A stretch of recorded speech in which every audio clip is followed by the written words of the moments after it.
In the last episode, you heard from Ryan Grow, Associate Director of E-commerce at Built Basics, who discussed how they're leveraging a mobile app to increase customer lifetime value. Now, today on episode number 60, get ready. Shane Heath is co-founder and CEO of MUD WTR. And today we'll be talking about how to mitigate indifference through branding and positioning. I'm your host, Raphael Paulin-Daigle, and I'm the founder of SplitBase. This is Minds of E-commerce. This episode is brought to you by SplitBase. At SplitBase, we help leading 8- and 9-figure brands such as Dr Squatch, Hyperice, Amica, and Once Upon a Farm grow through customer-focused conversion optimization programs. Our programs pinpoint exactly where your store is losing money most, and then, we help you fix it.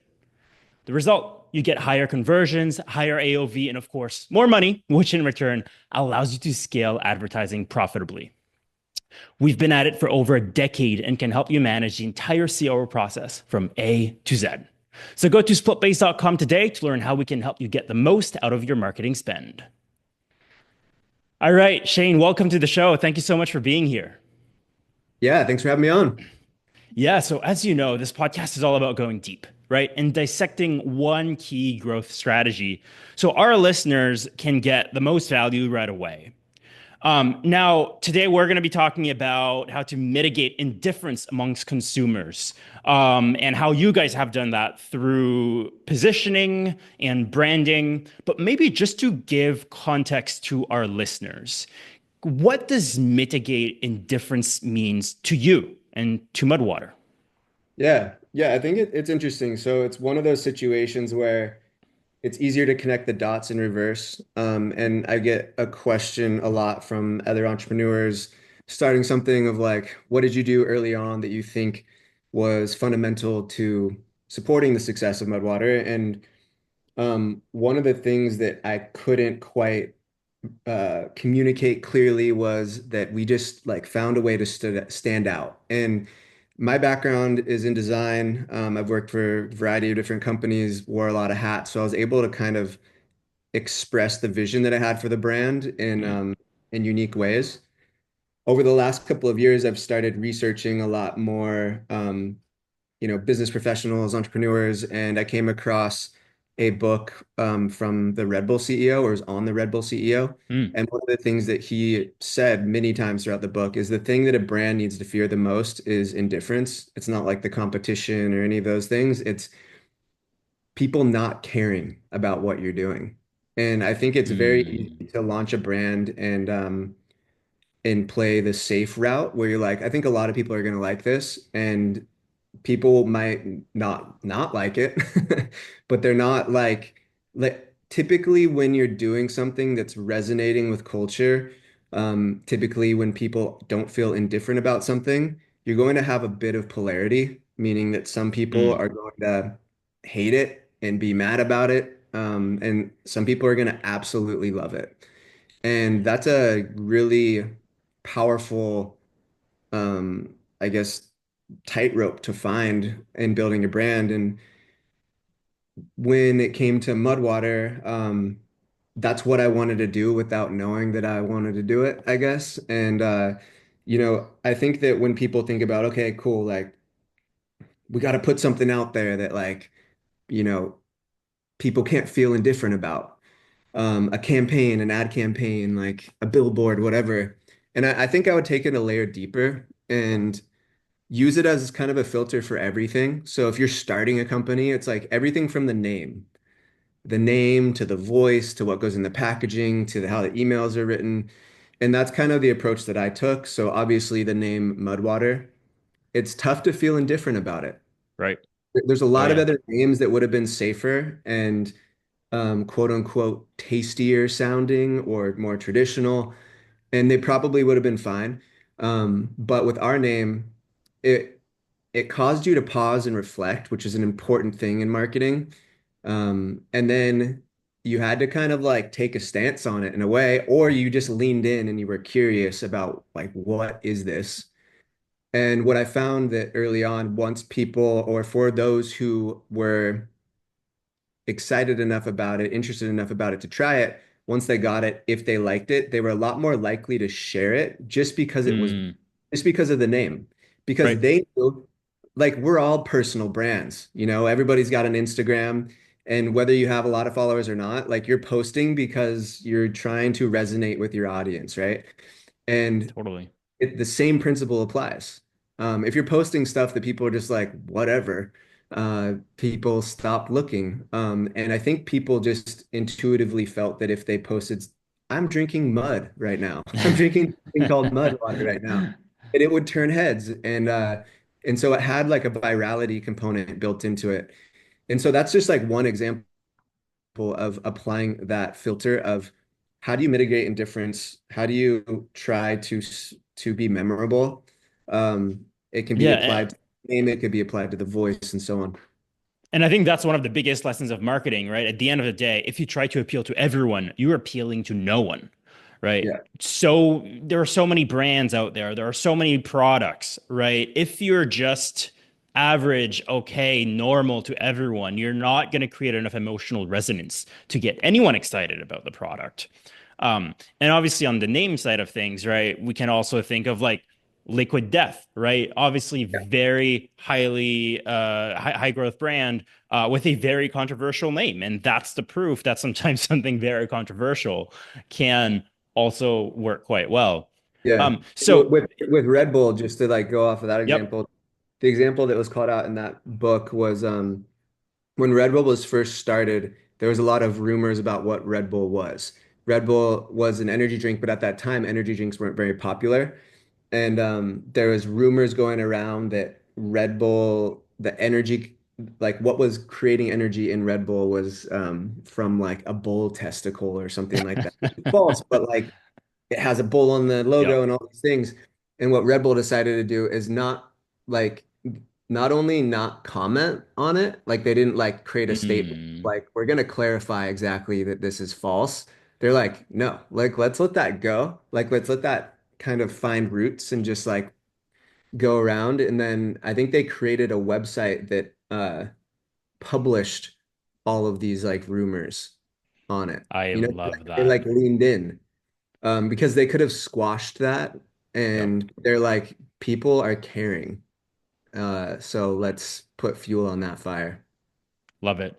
Um, I think one of the main things that a lot of founders listening to this will lean into when they think about how do we create a brand that's indifferent is going to be design, right? Now, if we kind of look back at the D2C space about 5 years ago, maybe a little further even, right? You had this new wave of D2C brands that were really just different because they were a boring product, but like a sexy and and more exciting design.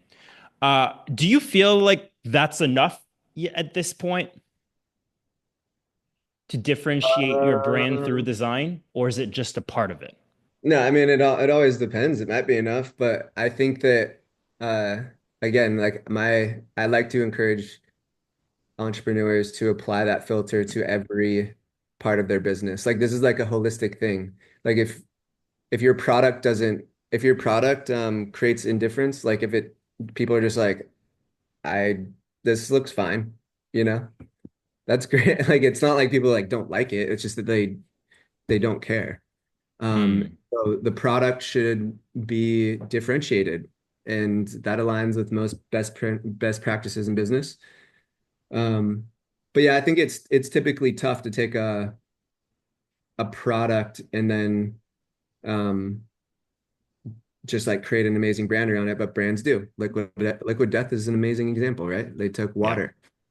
So you could you can do it. I think it's more difficult, and the better path is to, ideally have a differentiated product that creates a little bit of interest and polarity just on its own, just due to the ingredients, which I think Red Bull had when Yep. they launched, and then create a brand around it that applies those same principles throughout it.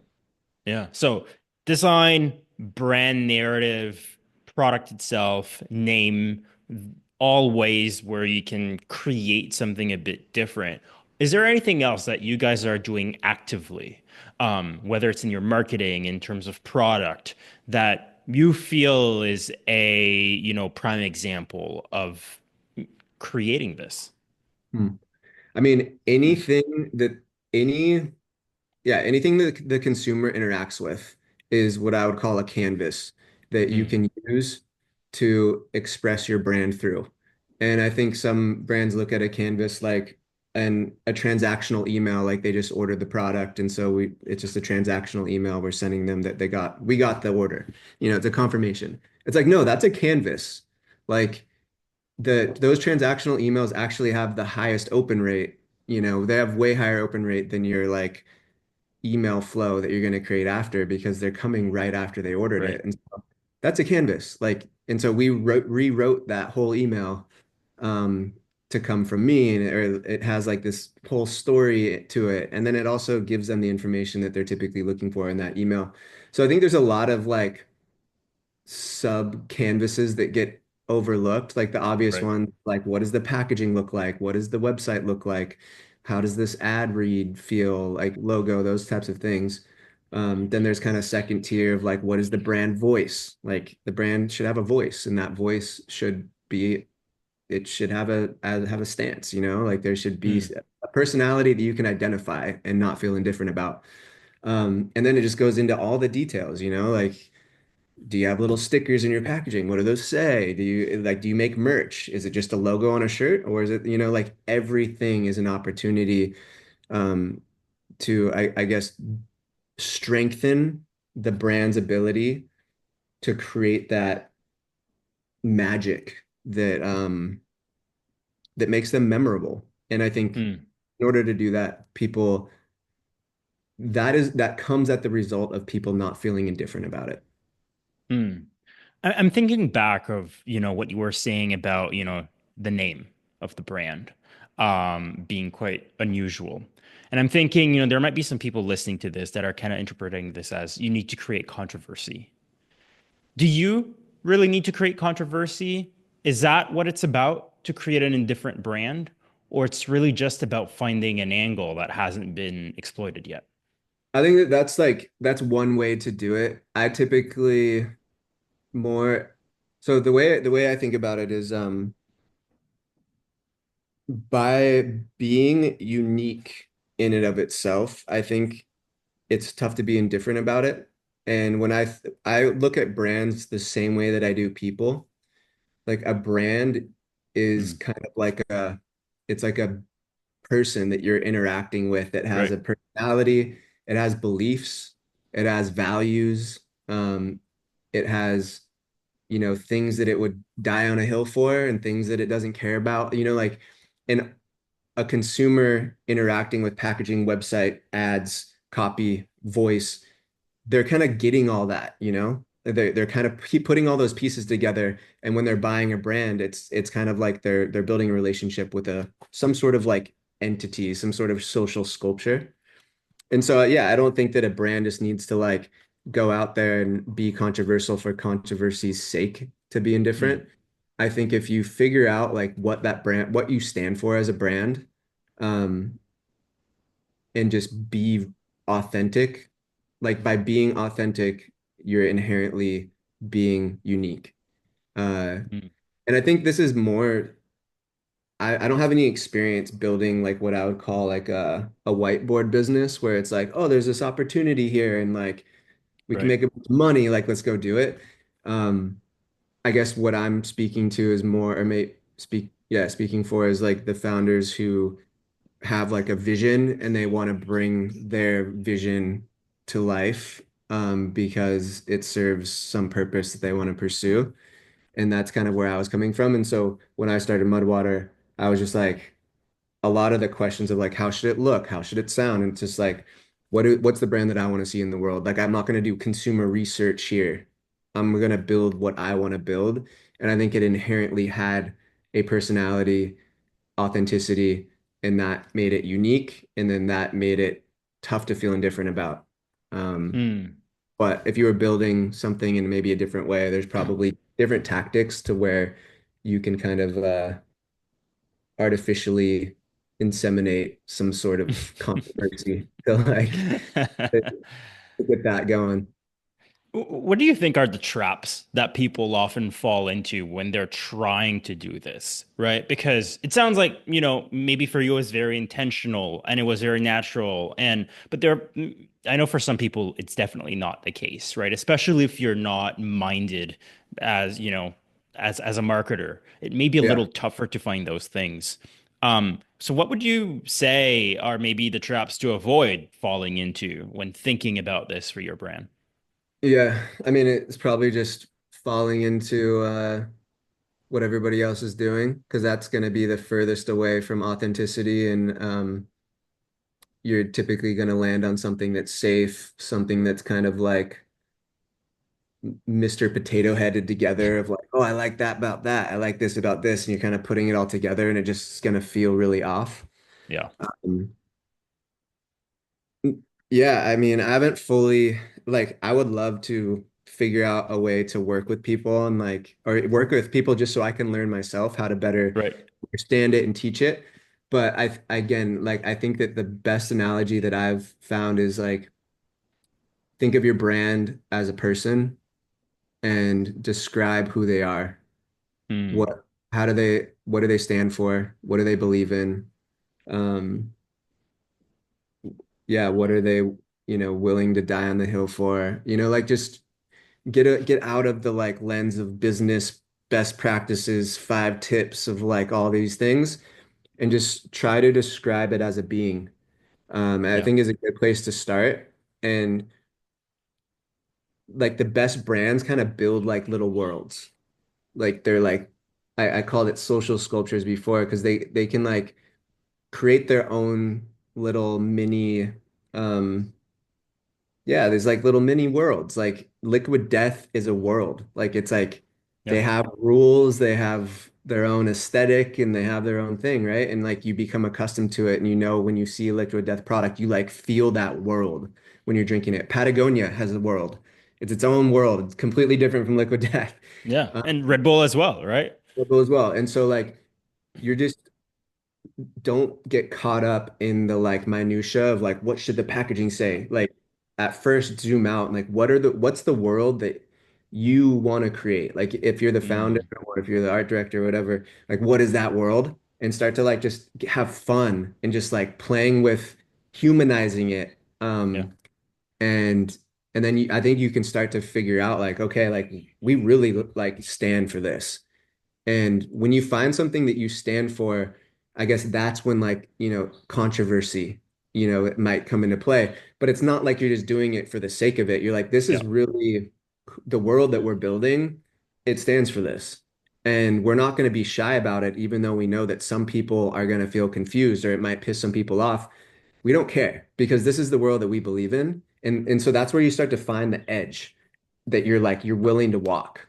And that's when it Mm. becomes a powerful brand that's tough to feel indifferent about. But it Yeah. starts What with that I'm world building. Yeah. what I'm getting out of this is don't be tactical about it, right? Because if you're tactical and you just try a bunch of things on their own, it's just nothing is going to stick. It's probably going to look cheesy and it's probably just going to hurt the brand more than anything. But if 100%. you are very clear on who your brand is, what you're about, and what's your vision, organically you're able to build kind of that feel Yeah. of what the brand can put out there, and it's going to be a lot more authentic. Yeah. Yeah. And I mean, it's Um, like, I mean, like people are like, yeah, just start, you got to start with a strong why. It's like a Simon Sinek, like maxim. yeah. And I think some founders, they get kind of like, I don't even know really like what that means. And so I don't know if that's helpful. It's just like, just build, like start writing and having fun about like, what is the world that your brand how do you want that to feel? What does it stand Mm, for? Who is it as a person? Describe it as a person. What would they wear? What would your brand wear? How would they talk? Would they joke around a lot? Would they be professional? Like, what is their vibe? Like those types yeah. of things. Just have fun. That's how I'd Uh, start. And that defines the why that becomes everything else. Amazing. Shane, thank you so much for joining us. Now, if people want to learn more about Mudwater, about you, where should they go? Yeah, if you want to learn about Mudwater, just go to mudwater.com, mudwtr.com. Also, we have a good Instagram drink. It's just drink Mudwater. Um, and then if you want to follow me, I'm pretty active on LinkedIn. So Shane Heath on LinkedIn. And then my Instagram is so many possibilities. I'm also a fine artist and post a lot of work there. So yeah, feel free to reach out. Awesome. Shane, thank you so much for coming on the show. Thanks, man.